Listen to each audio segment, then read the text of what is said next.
นาบ่าวขอเบิ่งหน่อยเด้อโดยโอ้ยขอโทษเด้อพี่น้องเด้อเป็นแบบนี้เนาะคล้ายๆแบบว่าอีหยังเพิ่นเอิ้นพี่น้องเนื้องอกเนาะโดยคล้ายๆเพิ่นว่าเป็นแต่ซ้ำนี่นี่บ่แล้วก็มีทางหลังโอ้เริ่มลามขึ้นแล้วเนาะโดยเบิ่งพี่น้องโอ้โอเคเป็นแบบนี้ฮะแต่น้อยๆผมบอกโดยเป็นน้อย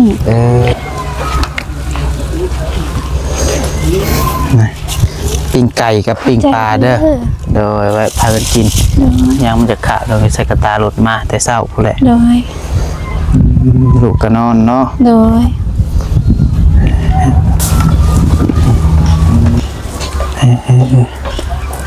โอ้ใหญ่อยู่เนาะเฮือนแต่ว่าไม่แต่เฮือนเนาะโดยผมโล่งโจ่งเลยไม่ได้เป็นห้องเป็นยังไม่นี่ไม่ไพศาลนี่ไม่เองไม่ที่ส่วงแม่ยังและแม่ซื้อไว้ภาษีเหตุเฮือนนี่บ่โดยไม่แป้นพาบ่นี่คือไม่เป็นพาภาษีแอมพา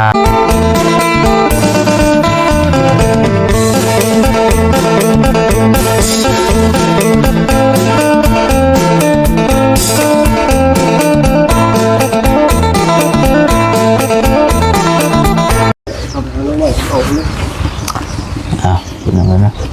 เดี๋ยวผมพามาปนี่ก็อยู่เฮือนในลูกอ่อนได้เป็นอะไรทางน้องลอยเป็นเนาะทางน้องอ่อนเป็นอะไรครับแล้วบ่ครับแล้วโดยเดินทางปลอดภัยเด้อไปไซนี่ครับหาลูกว่าครับเราจะขึ้นพลานเลยบ่โอเคเดี๋ยวเจอกันโอเคทางลุงหนวดอย่างเนาะเอาคนอื่นเบิดกับทักทายสบายดีเด้อสบายดีพ่อแม่พี่น้อง FC กันเบิดสุคนพี่น้องเนาะปัจจุบันสุบอนว่าซิวฟังลาวฟังไทยแต่ก็อยู่ทางต่างประเทศพี่น้องเนาะก็พบพ่อกันอีกคือเก่าเช่นเคยกับน้องปัดชัยพี่น้องเลยก็ได้มีโอกาสเข้ามาหาทางน้องลอยเนาะคือว่ามีน้องสาวผู้หญิงบอกว่าสื่อยังลอยลี่เด็กกับพี่ช้างนี่แหละพี่น้องเนาะชัวเห็นผู้หนึ่งกะเป็นลูกอย่างพี่น้องเนาะคือว่าเห็นในเตียงกับเขามาแจ้งข่าวดีข่าวยังนี่แหละพี่น้องเลยโดยสบายดีเนาะเห็นยังอันนี้ไปโฮสพักโดยใช่จะปลูกพักกูใช่น่ะพอดีได้สาพี่น้องเนาะได้จะมาแบบได้จังหวะพุทธพักเลยมันนี่เนาะโอ้ยขู่เราก็สิแตกเลยไปเลยรังรุดนี่พอเฮกนี่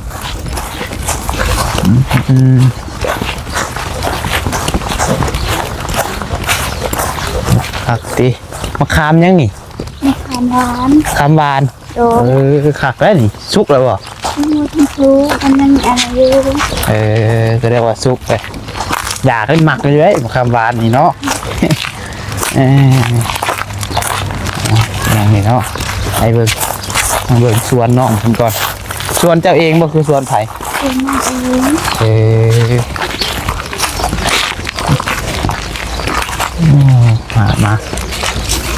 มาหดจุดติดอย่างนี้เนาะ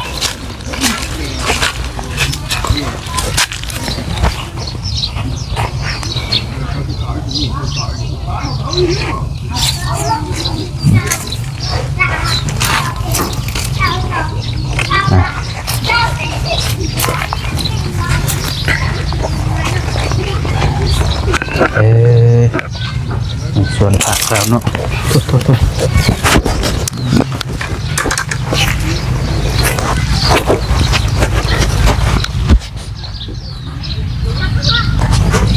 นั่งดีแม่เนี่ยดูชิคอเสือเนี่ย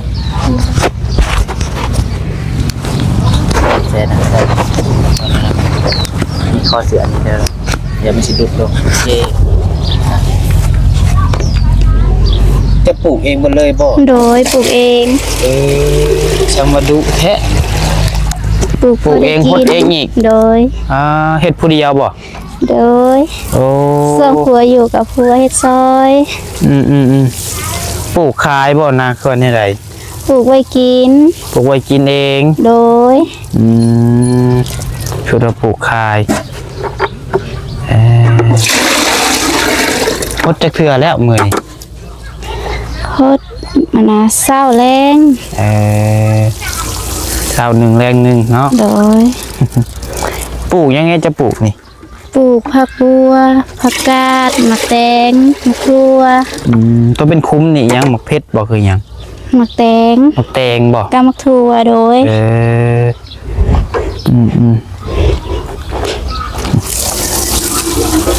ประกาศเนาะคือเรียกว่าปลูกขาย บ่ปลูกกิน โอ้หนังเนาะคนยังว่าคนดุ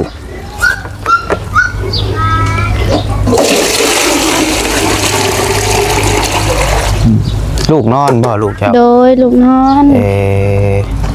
ลูกนอนเลยฮะโอกาสมาฮดพักเนาะ โดย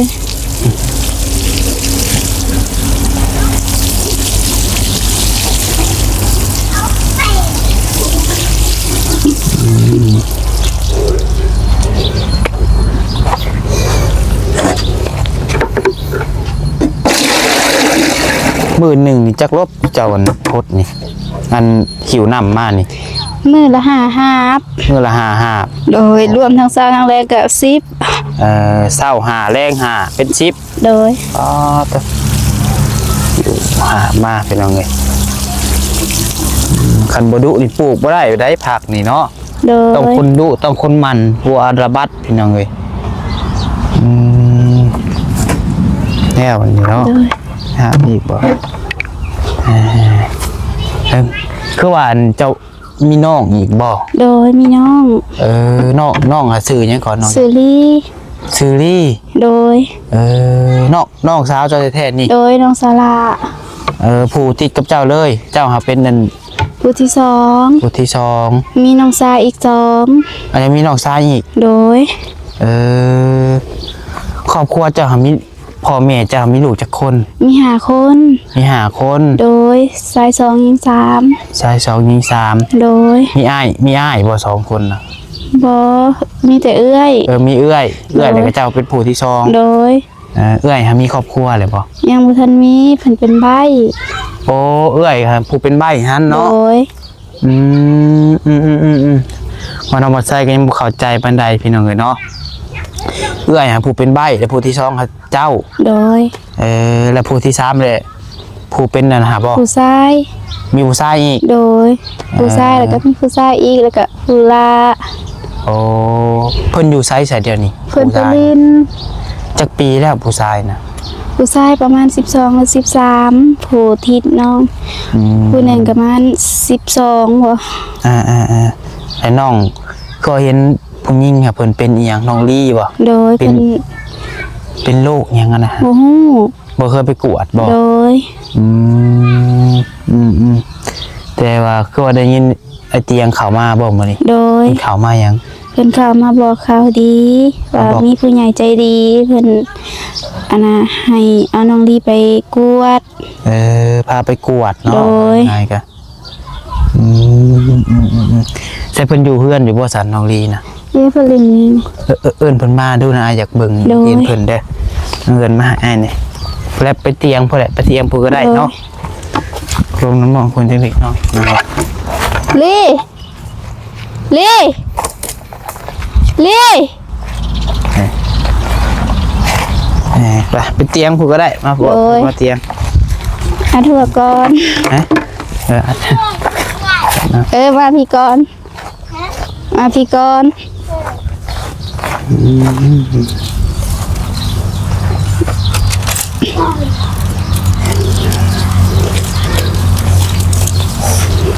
ใช่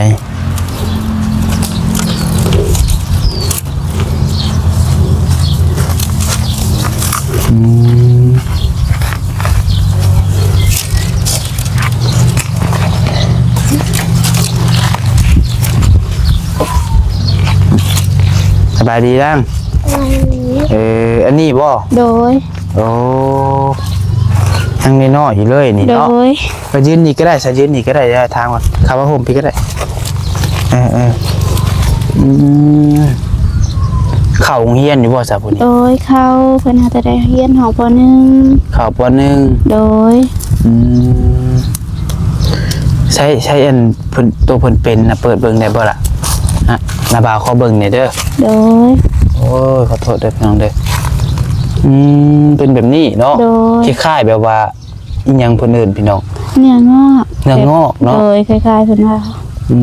เป็นแต่ซำนี้นี่บ่ แล้วก็มีทางหลัง โอ้เริ่มลามขึ้นแล้ว โด เนาะ ย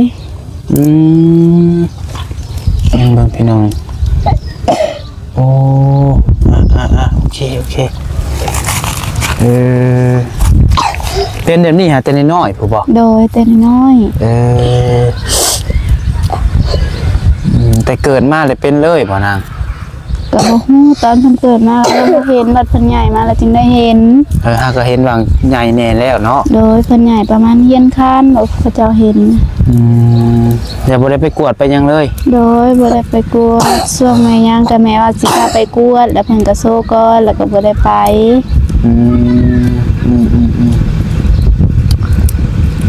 บ่ได้เจ็บบ่สะละ เจ็บ น้องดี เจ็บ เจ็บบ่เจ็บแฮงบ่นะ เวลาเพิ่นเจ็บเพิ่นก็แอบพ่อเวลาพ่อมาก็เพิ่นก็หายใส่พ่อ เจ็บมันเจ็บแบบใดน้องล่ะบ่น้องดีนางเอ้ยมันเจ็บได้ปวดบ่เพื่อนอะไร มันปวดแล้วก็เพิ่นคันแล้วก็เลือดออกเวลาเลือดออกนี่ก็คือแบบเลือดไก่นี่แหละ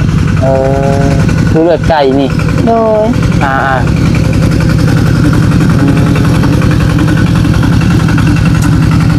พี่น้องเนาะสาธุให้คุณ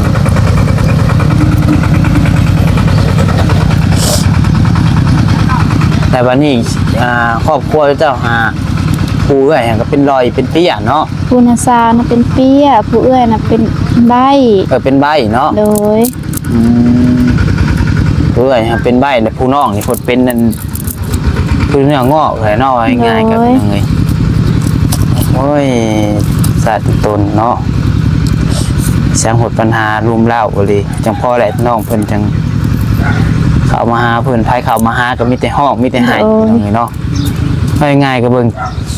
ผู้น้องลอยนี่ก็คือสิแบบรับภาระทุกอย่างเนาะ โดย คือสินอนคิดนั่งคิดอยู่ได้แต่ละมื้อเนาะครอบครัวก็แบบคือเห็นพี่น้องเลย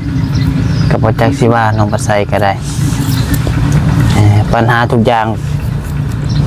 รูมใส่แต่ครอบครัวเจ้าเนาะ โดย ถูกเท่าใดแห่งซ้ำเพิ่นว่า โดย แสดงว่าเฮาถูกอยู่แต่ว่าเฮาบ่มีพญาติพะเยานี่ก็ยังดีแบบหนึงได้ โด เนาะ ย ถูกแข่งเงินทองแต่ว่าห่างกายเฮานี่สมบูรณ์ โดย ทุกอย่างพี่น้องเอ้ยอันนี้พดอันนี้บ่ได้ว่าดูถูกจะเด้อล่ะเด้อ โดย คืออันทางน้องเพิ่นกับครอบครัวกับเงินค้ำกับขาดเคินกว่าแม่นพี่น้องเนาะ โดย วันนี้ทั้งน้องทั้งเอื้อยครอบครัวสั่นซะมีแต่คนเจ็บคนเป็นพี่น้องเอ้ยจักสิว่าในใดเนาะหากะเฮียนป .1 ติ โดย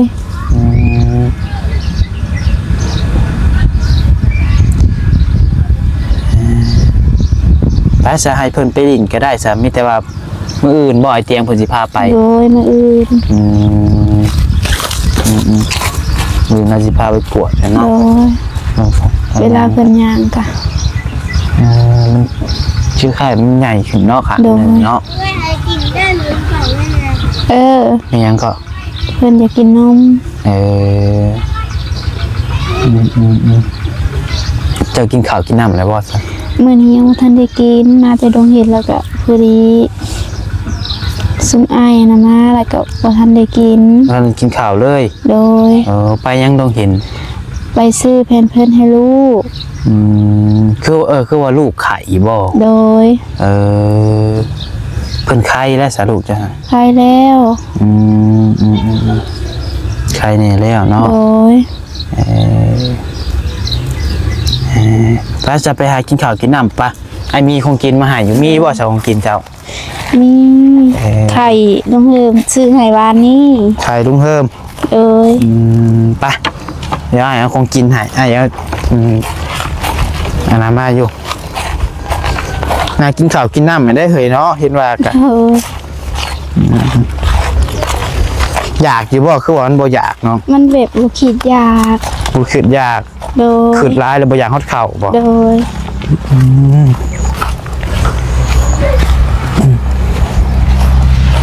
นี่แหละเนาะ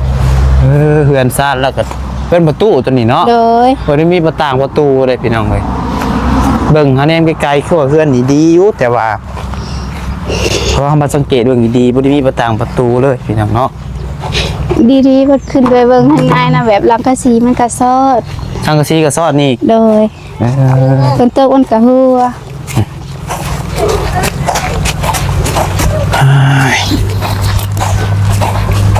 ปัญหาลุมเล่าอย่างนี้เนาะเดี๋ยวเอาของกินให้น้องผมก่อน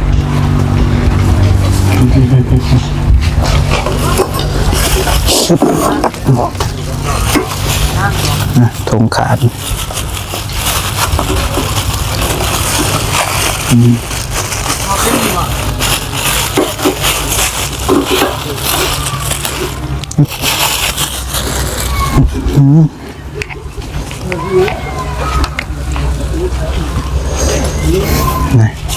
ปิ้งไก่กับปิ้งปลาเด้อ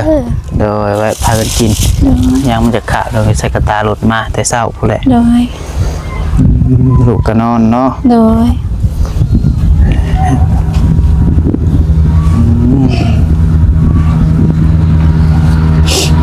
จักปีก็น้อง ประมาณ5-6 ปี 5-6 ปี โดย ลูกสาวหล่าเลย โดย ลูกสาวหล่าพวกเราเป็นแบบนี้ใส่เนาะ โดย อ่ะ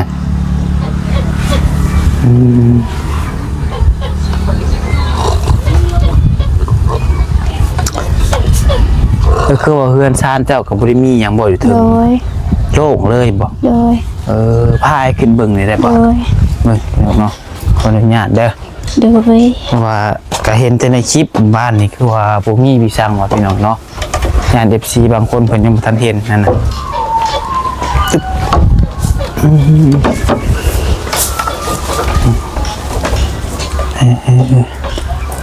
โอ้ใหญ่อยู่เนาะเฮือนนี่แต่ว่ามีแต่เฮือนเนาะ โดย โห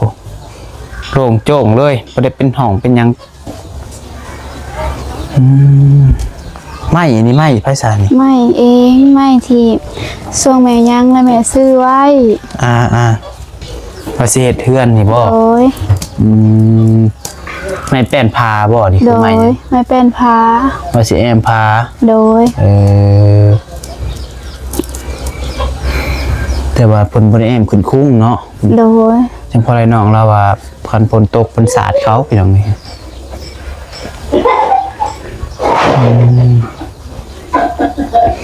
อันนี้นี่ชื่อเจ้าบ่ได้นอนบ่เดี๋ยวนี้นะ บ่ได้นอนช่วงผัวอยู่ค่ะคือมานอนผัวไปแล้วก็พอเฒ่าเพิ่นบ่ให้นอนแบบเพิ่นย่านย่านคนนิสัยบ่ดีขึ้นมาใส่เลยเพิ่นบ่ให้นอน ว่าง่ายก็ช่วงผัวอยู่ให้นอนอยู่นี่อยู่ โดย แต่ว่าผัวไปทำงานแล้วก็ไปนอนอยู่เฮือนพอตู้บ่ โดย วันนอนตะกี้จะนอนใช่จะนอน นอนวันนั้น ทางกลางเลยบ่หรือทางพุ่นบ่ โดย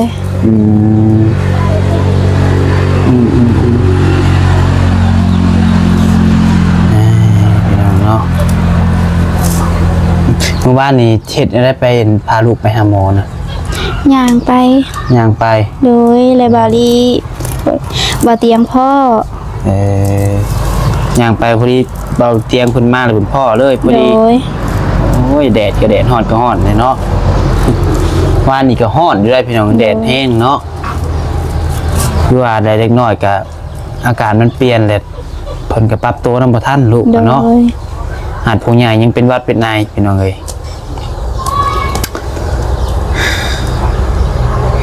เอามีแต่ว่าเป็นกำลังใจให้เด้อน้องเด้อข่าวมามื้อนี้ก็ยังบ่ทันมีหยังพี่น้องเอ้ยเนาะก็มีแต่ของกินมาพากเป็นอะไรดีใจบ่สมัยข่าวมาหา ดีใจที่มีคนหักแพง มีคนมาหาหลายกับมีคนมาหานี่นะคันว่าเลือกได้จะอยากได้มักตัวแบบใด มีคนมาหาหลาย มีคนมาหาหลาย โดย ดีกว่ามีคนมาหาเนาะ โดย เออ เห็นพวกอ้ายเข้ามากะดีใจ วิจัยบ่ โดย ขนาดนั่นก็สิเข้ามาหาดุๆอยู่พี่น้องเอ้ยเนาะก็อีกตนพี่น้องเอ้ยครอบครัวน้องเพิ่นก็เบิ่งคือแบบว่าสมบูรณ์แบบอยู่แต่ว่ามีแต่อันนั้นเนาะอันยากพี่น้องเอ้ยเบิ่งคือว่าครอบครัวคือสิบ่มีหยังคันเจ้าบ่ย่างไปเห็นเฮือนน้องควันมื้อนั้นก็บ่มีไผฮู้ซ้ำเนาะ โดย จะเป็นหมู่กันกับน้องปลาบ่คือเป็นแบบใดคือเห็นน้องปลามา เป็นตอนแรกก็เป็นโมแล้วเดี๋ยวนี้เพิ่นมาเอาลูกอาของน้องแล้วก็เป็นพี่นาง เพิ่นเอาผัวแล้วเนาะ โดย ลูกปลาลูกน้องปลาลูกครึ่งไทยลาวอะนะ โดย เที่ยวเพิ่นอยู่หน้าเพกเพิ่นเอาผัวแต่งงานเรียบร้อย ยังบ่ทันได้แต่งเดือน4สิมานี่ แต่ว่าเพิ่นนั้นมาอยู่นำกันซื่อๆบ่ โดย ยังบ่ทันได้แต่งได้หยังผัวเพิ่นก็คนใหญ่เติบเลยบ่ โดยประมาณ17 18นี่แหละ โอ้กำลังเป็นวัยรุ่นคือกัน โดย ยันว่า20ปลาย30เนาะวัยรุ่นคือกันบ่ชงเนาะ โดย น้องปลาก็เท่าไหร่ว่าน้องปลานี่ 15บ่15หรือ14 แม่นบ่ โดยจื้อบ่ได้เมื่อกี้นี่เห็นเพิ่นว้าวอยู่เพิ่นว่า15 ว่าสมัยเขามาซอยเรือลาวตะกี้ก็อยู่เฮือนนั่นก็โดนแล้วปีเลยผ่านมากับเวลาผ่านมาก็ได้ก็จื้อบ่ได้พี่น้อง โด เอ้ย ย โดนแห้งแต่14ก็ถามหาลายอยู่ว่าน้องเพิ่นเป็นจังได๋ก็เงียบเลยว่ะก็ได้ยินข่าวมาแว่วๆอยู่หลายคนก็ว่าเอาผัวเอานั่นก็แม่นอีหลีเนาะ โดย สามีแต่ว่าสู้ๆเด้อน้องเด้อ โดย เป็นกำลังใจให้มีแต่มื้ออื่นก็เตรียมเครื่องบ่ให้เตรียมบ่เพิ่นสิมารับตอนเช้าบ่ โดยเพิ่นสิมาหาตอนเช้าพาน้องไปกวด โอเคดีใจนํเนาะ โดย ที่ผู้หลักผู้ใหญ่เพิ่นมองเห็นพี่น้องเอ้ยมีแต่ว่าสู้ๆ โดย เป็นกำลังใจให้หั่นแหละเฮ็ดดีมันหักมีจักมื้อเนาะเป็นมื้อของเฮา โดย สบายดีเด้อปานนี้เด้อ สบายดี เดี๋ยวไปมาให้เนี่ยบ่โอเคไปลงพี่น้องเนาะก็การลาก็ได้แต่ว่าเดินเพื่อนสะอาดสะอ้างเนาะขี้เหงื่อเป็นอะไรคนดุอยู่ได้ผลเบิ่งเนาะเอาซะพี่น้องเนาะคลิปนี้ก็คือสิประมาณนี้แหละเด้อพี่น้องเด้อเนาะก็เฮือนซานเนาะมันก็ได้เฮือนกกเฮือนข้าวเฮือนพ่อเฮือนแม่ก็ว่าแม่นนะพี่น้องเนาะเอาอยู่ดีมีแห้งเบิดสุขุสุคนนะพี่น้องเด้อส่งมาลำรวยเก่งรวยถ้ามีผู้รักผู้ใหญ่อยากช่วยเหลือทางน้องเพิ่นก็ติดต่อมาได้นะพี่น้องเนาะสำหรับคลิปนี้ขอลาไปก่อนแล้วผิดพลาดประการใดก็ขอโทษขออภัยนะไม่ลายขอกล่าวคำว่าสบายดี